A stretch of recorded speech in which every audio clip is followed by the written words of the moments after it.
I had to because it's the best song. It's the best song, I think. But before we talk too much about what song it is from what episode of what show, the show is Bluey. And here I am. I'm Brendan, and this is Frank. Yes, it's me. And who else have we got? I am also here, Marty. Hey! This episode of the Hammerbun Project is called Octurne for a Dream. I had a whole other thing to say planned, and then I've had that song in my head all day, and I just forgot pretty good song. What else it was. Because I can reveal that this is the Hammerbun Project, and we talk about the children's television program Bluey, and the episode that we've chosen for today is in fact... This episode of Bluey is called Fruitbat. What a cracking episode. It's so good. This is like very early on season 1 stuff, and if anyone who's seen the Bluey live show play, this song gets a gig in that and also gets a run on the Bluey album. It's an original tune as far as I'm aware. It's not based on some of the classical music you see in some of the other episodes. It's an absolute banger of a song. Mm-hmm. Yeah, I just, I'm going to spend a whole bunch of time talking about this song if I don't catch myself. But I just love it because, like, Joff Bush is a genius and I love all of his stuff. But there's something about this. It's the jangliness of it. It really calls back to, like, that late 60s, early 70s. I get, like, my favorite era of Bee Gees before the disco period, and my favorite era, well, one of my favorite eras of Bob Dylan. It actually reminds me a lot of, The Big Lebowski. Mm-hmm. The scene, the dream sequence where he's flying through the sky. And it made me think about that because it's also got like the elements of Bluey's flying. It really it made me think maybe it's even a salute to it, but it's got that song. I'll think of what song it is later, or maybe I'll have to ring a niece. But I'm getting ahead of myself. That's not like you. And I would even argue that maybe it is. And that's me saying that. I'm not afraid to admit it. Well, before Brendan clones himself and high-fives himself, Marty, would you like to give us the bare bones of this episode, please? Well, I'm gonna stop it for a sec as well, because like even before I got to the episode, this time I noticed the studio name. The studio name is Ludo. Ludo. Studios, yeah. So I'd never thought about it before. Do you know what Ludo refers to? That's not the board game Ludo, is it? No. And neither is it the character from the Jim Henson film Labyrinth. We're laughing because the guys were paying me out just before we turned on the mic for always mentioning Jim Henson things. And just being like, so have you guys seen the Labyrinth? Yeah, look, I know I've seen the Labyrinth. Labyrinth, but it has been a while. And it actually wasn't a huge part of my childhood, I must confess. Like most of the people I know who know the Labyrinth, like it was part of their growing up, and I came to it quite late, so I don't know it the way other people know it. Anyway, there is a character called Ludo, which I was kind of like, it's just kind of a cute word. It's actually the Latin for play. Which makes so much sense. It's like ludology is the study of play and all those sorts of things. So, like, how many times have we said the word play in this podcast? Exactly. We're always doing that. I even made reference to like who was it? Johann Huizinga's work, who wrote Homo Ludens. Anyway. Man, layers. Bare bones. This is a little bit out there for Studio Ludo because they're sort of showing their belief and understanding in the transcendental capacity of shared dreaming, popularized through the Christopher Nolan film Inception, but around since the early 70s as a concept, as part of the alternative move. No, really. This episode is about... I love when Marty does that, and even he knows. He goes, "No, this is getting too ridiculous. I'm just going to say it straight." So this episode is really just about Bluey figuring out that her dad actually does a lot of stuff, and fruit bats are cool. Yeah, pretty much. Yeah, those are the two axioms of the episode. That's kind of it. No, she wants to be this fruit bat, and there's kind of the reality of it, but it's coming to see the perspective of her dad and how much Bandit actually does for the family. Before we get started, how good is Pop-Up-Croc? How good is Pop-Up-Croc? I'll give a shout out to my brother-in-law, Nick. I don't know if he knows this episode heaps well, but Nick obviously married to my sister Kelly, and they are the ones who got me on to the show Bluey. They introduced me to it. And it's just such a Nick thing to say. Just like, how good is Pop-Up-Croc? and Nick's really into board games and all different kinds of like games with the kids. And he's always introduced, every time we go camping, he's got a new like Zombie Kids or Spot It or like a new kids game that's actually still appeals to me because I'm a big kid, and he'll always go, how good is Zombie Kids, or how good is Pop-Up-Croc is such a Nico thing to say. And it's a big, did you guys ever play like Pop-Up Pirate? No, did you have that when I you were had to kids? look it up. I was kind of like, this has got to be based on something. Yeah, absolutely. No, Pop-Up Pirate was like you had a little plastic pirate and he was in like a barrel, and you had swords. And there was like it was really, I can't remember how it works, but I know when I was a kid, because I'm that kind of kid, I wasn't interested in playing it. I was interested in figuring out how it worked. And yeah, you'd have there was a certain amount of swords or something that clicked the spring, and you had to be, it was like pass the bomb, you had to be the guy who didn't fire the pirate up. But it's such a cool play on it, like just like putting crocodiles into a ship, to a tinny, a tinny, no less. Obvious shout out to Crocodile Dundee. Yeah, that's what I was going to say. He's got the hat with the crocodile teeth. Yeah, around. I rewatched so nice. Crocodile Dundee movies recently. Yeah, it is a tinny that he's paddling out when he gets attacked, that causes his story to be put in the paper. And so, yeah, that's very accurate to the film, actually. So the only thing I'll say about it is the numbers on the side. Are they a reference to something? I wanted them to be, and I didn't do enough for it. Marty's looking like maybe no, damn it. I wrote them down. I'm like, what is it? It's 54055. Yeah. There's a mystery out there. There's a one day. Let's see if anybody listening picks it up, please contact us and let us know, because I saw it and I go, that's got to be, this show is too good for it not to be a reference to something. But I didn't. Exactly. I did have a little bit of a look, but I didn't have the time today to really learn before, if anything, if it does refer to anything. And probably one note for our international listeners, seeing, do bats fly in a herd? Is that what they are? A flock of bats? I'm not sure what the term, plural, after the whole octopi incident, I don't want to get my Greek words wrong. Well, let's be absolutely clear, if you don't mind. Can I just ring Reese? Because she will definitely She knows about bats. Okay. Well, yeah. Oh, well, she knows about everything. Okay. Yeah. In fact, I'll ask her about that song as well, because I had to catch myself out before because I didn't want to speak too much about the song. But now I'm using this opportunity to get back.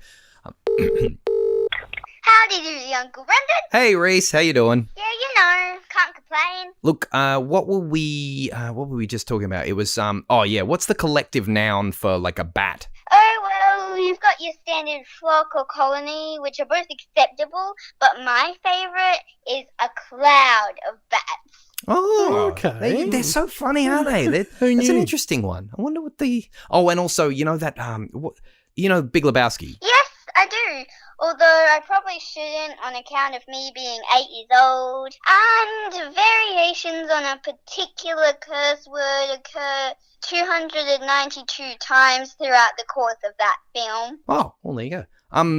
No, I was wondering, the dream sequence, the first one, where he gets punched, there's a Bob Dylan... The Man in Me. Yes, that's the one. Yeah, it's Bob Dylan's The Man in Me. It also plays during the stylized opening title sequence. What album was that on? That would be his 1970 record, New Morning. Oh, did you know? The first song on that album also appears on George Harrison's All Things Must Pass. Oh, you did know. If Not For You, written about Dylan's first wife. Yeah, because... Harrison re-recorded it after learning it at one of Dylan's recording sessions in May of that year. Oh, and both Dylan and Harrison formed part of impromptu supergroup, the Silver Wilburys, with Creedence Clearwater Revival's John Fogerty. Yep. And the dude loves his Creedence. Yeah, I'm trying to school my nieces. Wow, good knowledge, kid. You pick these things up here and there. Thanks, Reese. All in a day's work. You're a champ. Bye. There you go. Your nieces and nephews never cease to amaze me. My and get out of jail free card. Every time. On the topic of bats, international listeners might go, what is this country, Australia, where in the evening time you can see this insane amount of bats flying overhead? That's called Queensland. Basically, you won't find that in almost most other parts of the country. In Sydney it happens as well. Oh, really? Yeah, Sydney's pretty batty. Are they regular bats as opposed to fruit bats, though? I've never gotten close enough to ask. But they're large. Yeah, they're big enough to stay away from. Mm-hmm. I remember being up in that part of the country on the Gold Coast and, just experiencing exactly that. You think it's a flock of birds, it's reaching dusk, and no, they're just bats. Didn't mention that to my little nieces who were there at the time who, wow, look at all the birds. I'm like, yeah, birds. They're not birds. They're giant vampire bats. That's just a little quote from a little movie. It is nice to have all the Australian animals listed. They're saying goodnight to all the animals. That's right. So it's like, what is it? Kangaroos, bilbies, and of course then you've got goodnight fruit bats. Oh no, wait, they don't go to bed. They're nocturnal. And you already used the line, Frank, but it's like, good knowledge, kid. I think there's an interesting little thing. There's two ways that can go. The bandit doesn't know that that's not right, which is a nice little idea, but I don't think really true. But it's just nice that he doesn't correct her in that moment. It's like, it's enough. You understand the concept, yeah. Yeah, and it's a really interesting thing to do in a kids' show as well. Because it's kind of like, do they have a requirement to be correct because kids are learning from this show? No, maybe having it wrong creates an opportunity for a conversation or something more.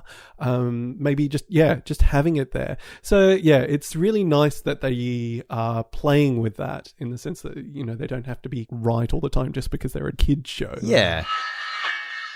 I do love the other little nugget of unexpected knowledge that Bingo drops during this episode. If I'm not cutting anybody off. Go for it. When she's on the loo. That's one of my favourite and most quotable parts of the... I'm doing a wee even though I don't need to, just so I don't wet the bed. That's very clever. That's very clever, yeah. It's called a tactical wee. Doing a tactical wee. That's a move that I remember very clearly from my childhood. Even though this episode is largely centered around Bluey, Bingo once again shines pretty bright considering the little airtime she gets. Hey, or airtime? No, sorry, go on. A little bit of aviation humour for you. Oh, it went over my head. It just keeps on coming. So one of my favourite bits of this episode is when Bandit is trying to get the kids to bed and we end up having to play penguins across the floor of the bathroom, which, P.S., how big is that bathroom? The kids got the ability to slide from the sink. It looks like this bathroom goes forever. But in the background of that, you actually see Bingo is supposedly being the good sister and going off to have a shower. She's in the shower, all right, with an umbrella. And she's just, doing that thing where she's like rubbing off the fog on the shower door. I was waiting for her to just put her mouth on it and blow a bubble like kids do. But she's, I had a shower. Back when shower time was playtime. It was the only way to get kids in the shower, I suppose, to make it attractive by involving things like umbrellas. Not a terribly effective shower if you have an umbrella, is it? It kind of defeats the purpose. And my other favourite Bingo bit of this episode, I mean, you've called out the tactical wee, which of course is pretty good. But, they're trying to get to sleep and Bluey can't get to sleep, more to the point. And she's like, hey, Bingo, are you asleep? And look over at Bingo, cut to Bingo. She's just pulling shapes in her sleep, tongue hanging out the side. Man. I'm sure a lot of people could relate to that with their younger siblings. That's such a great moment. And such a funny still shot. Sorry, I'm gonna reference something else again. Have we seen it though? Yeah. Have you seen Hayao Miyazaki's My Neighbor Totoro? Watching it today, I was. Oh wow, there you go. So did you get up to the bit where May, the younger daughter, pretty much does exactly that? There's a scene of them waking up and she's just like half out of the bed in this really, awkward way. I'm going to dob myself in. It was on. Or to say that I was watching it might be a little bit of a stretch. Nora was watching it and I was getting frustrated at how the English subtitles are obviously taken verbatim from the original Japanese rather than from the English dub, and so there was lots of mismatches, and it's very difficult to watch. That's like saying I watched The Bachelor because it was on. I didn't actually watch it. I would rather the subtitles. Like, I don't know why they were on. Because, I mean, I understand, like, obviously they come from different sources. The English dub can't be exactly what the words were, and then take the words from the English dub. Or maybe that's just me being, I don't know, really entitled. Entitled. Nice. No, I'm just really entitled because I'm like, what's an English dub? No. Oh! Got him, yes. So here's a question for you. At what point, because part of the back half of this episode is more, basically, it's a dream sequence. At what point does Bluey fall asleep? Yeah, that's so cool. Like, it's really ambiguous. Yep. Yeah, they leave it really open to interpretation. Well, I think it must be after she sees the gigantic game of Pop-Up-Croc. Yeah, it's that's obviously real. Yeah. That happens. I want to live in a world where that is. We had that continuity from the other episode. Oh, no, wait, I'm not allowed to talk about that. Otherwise you'll get the newspaper out. Leave it. It's interesting, isn't it? And there's no definite It's point. another thing that makes me go, oh, this really pushes things for a kids show. Yeah. In terms of that mystery, because it is kind of, it's quite subtle. We do have when she goes downstairs and there's the massive Pop-Up-Croc, which I think is probably my favourite shot. And just the fact that it isn't mentioned, the fact that things are weird, very weird. We've just got a bit of weird plinky-plonky music. And in that scene, what I noticed, the audio, if you have a really close listen to it, there's a slight ring or hollowness to the words. Yeah. It's pretty subtle, but it is there. The sound's a little bit off, but there's no, reference to the fact that Chili's doing this just nonchalantly putting this thing together. Yeah, it's a really cool balance of not quite right, but not. And I really love that because dreaming is like, you can't put your finger on exactly what's not right about it. And I just do love seeing representations of that in cinema. A little shout out to Eternal Sunshine of the Spotless Mind at the end when the house is like, no spoilers, but the house is like flooding. And the way, is it Michel Gondry who directed that? I want to say. I'll cut that out if I'm wrong. A little insight into my editing values. Yeah, that's right. But no, that just like, I love stuff that when I go, oh, this person dreams like I dream. Yeah. Because that is really like, that's how it feels. There are some really interesting bits of carryover, as you say. So we have the emphasis on the Pop-Up-Croc, so we can have it again in the dream sequence. Bandit's actually playing with his touch football as they're going to bed. So I think he throws it in the backyard, or he's got a little bit of business when he's just spinning it in his hands. And then it comes back around to, that sequence where we see Bandit falling asleep on the ground. Sorry, I'm taking a step back presumably before she goes to sleep. Oh, that's all right. I think generally in this podcast, in general, we're getting more this way, that way, forwards, back, and I don't know. I don't hate it because that's how we actually have a conversation about this show, because there's so much good all over the place that my excitement for it is non-linear. You could say we're a bunch of dogs chasing cars. We could. We're just a bunch of dogs with our heads out the window. There's just so many smells coming at us. But I love just Bandit passed out on the floor. He's got his footy. He's down there. He's doing little dog sleeping actions. It's a classic dog sleeping thing where their legs kick and they think they're running. But then he scores the try and he's like celebrating in his sleep sort of thing.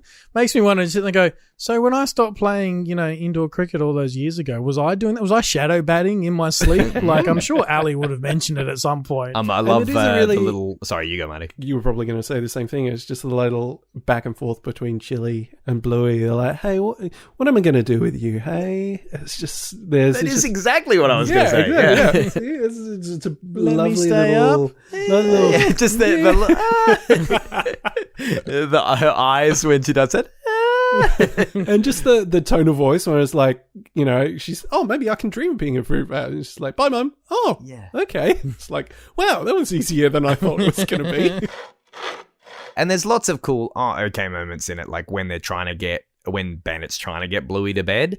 That scream that Bluey does, I think it's about bedtime. Like at the very start, when they finish playing Pop-Up-Croc, it's Toby. She runs up and there's this really theatrical scream. It's great. It's a great voice acting moment. And then here we go. And then just every time Bandit says, "Oh, but then we don't get to play penguins." Oh yeah. And then we don't get to do this, or we don't get to play the game where I pretend to fall asleep when I'm reading. And there's all like for every time it's parenting 101 again, because for every time Bluey complains, it's just like, "Oh, well, what about this though?" And then like suggesting something different, moving one step closer, and going, "No, you can't do that." But like, how about this?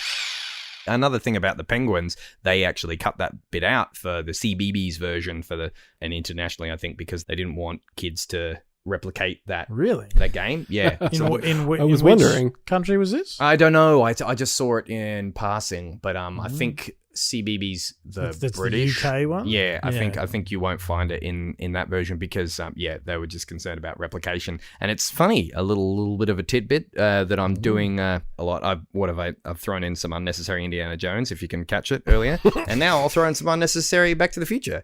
The other great trilogy from the 80s, originally, the time machine wasn't going to be a DeLorean; it was going to be a fridge.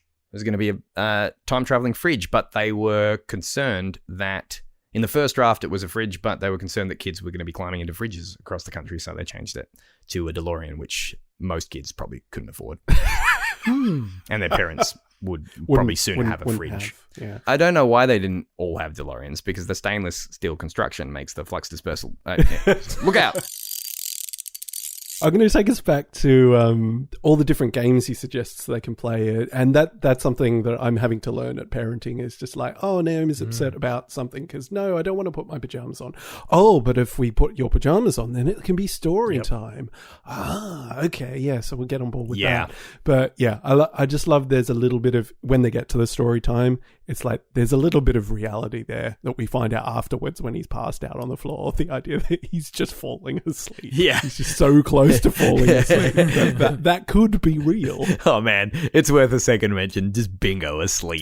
That's just that. Just so fast, too. It's so funny. Are you asleep? The way she looks, it's so funny. So probably my other favorite animation shout out. So there's a shot of Bingo we've mentioned a couple of times, but as Bluey is a fruit bat and she's flying around, eventually comes across her dad and hangs from the stadium lights that are sort of lighting the field, and you see the bugs actually flying, gathering around the lights, and the way they cast a shadow through the beam of the lights.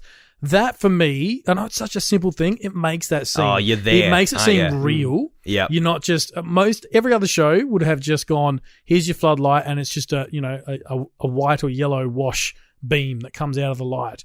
They went, no, we're going to annoy the hell out of the animators and put these bugs flying around. And it's just perfect. There's an Aussie moment for you. Yeah. I can remember I once went to New Zealand with a girl that I dated, and her extended family were over there, and we were having a nice summer nights at this avocado farm, and we had the door open, and there was a light out there. And I was looking up at this light, and it was just this naked light that was fine. No and bugs. We had the door open, and I just went, wouldn't happen in Australia.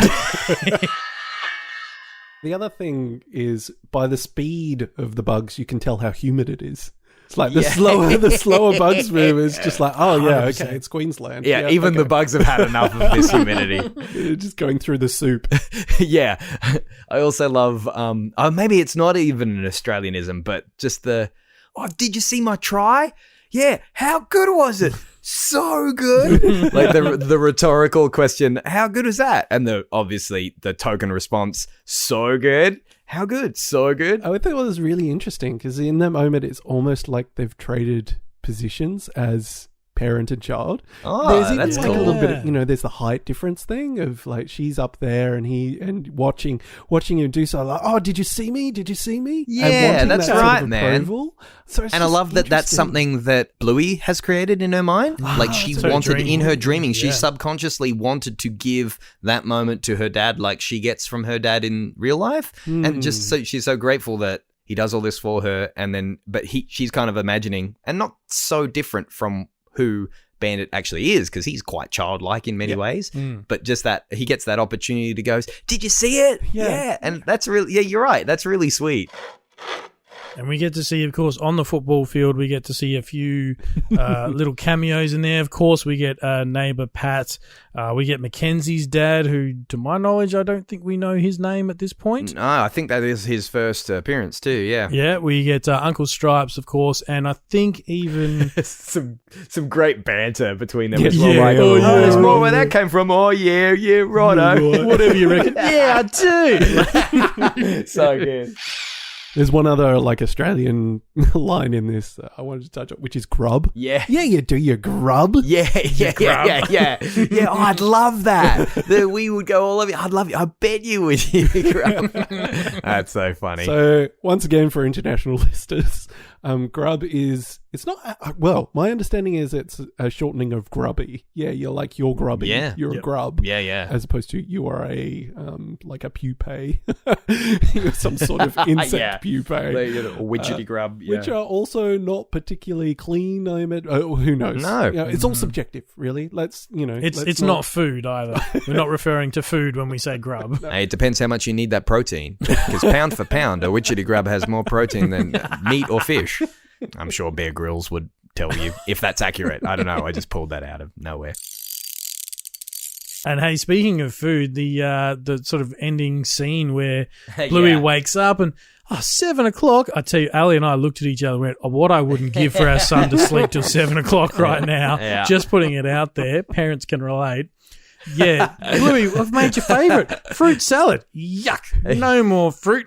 And then Chili looks at Bingo and like for an answer, and Bingo's like,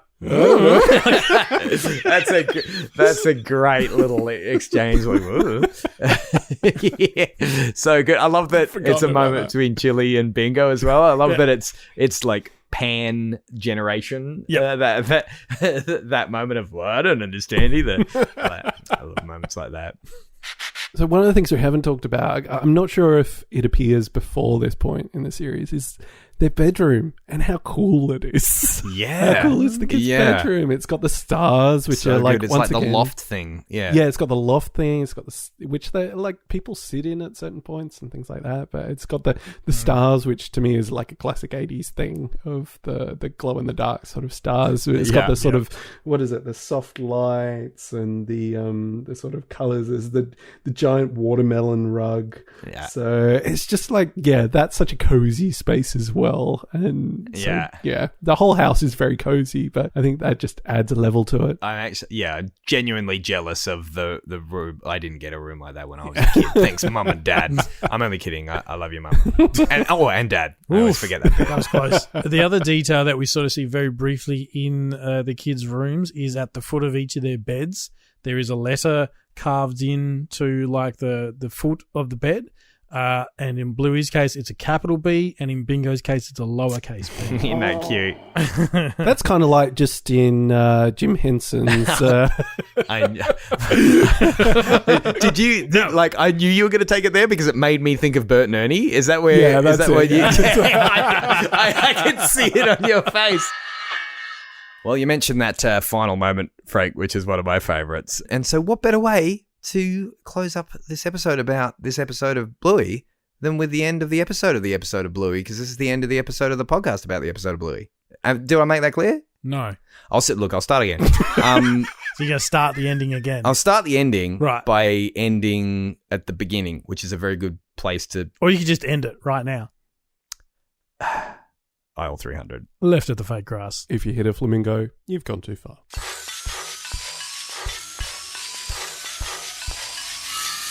Created and produced by Frank, Brendan and Marty. You can follow the Hammerbond Project on facebook.com/Hammerbond. HammerBarnProj at HammerBarnProj on Twitter or HammerBarn_project on Instagram. Theme featuring Nibblings, Kaylee, Jade, Ashley, and Reese, and PA announcements by brother-in-law, me, Josh. Thanks for listening, and remember to get down to Hammerbarn for cheap shovels.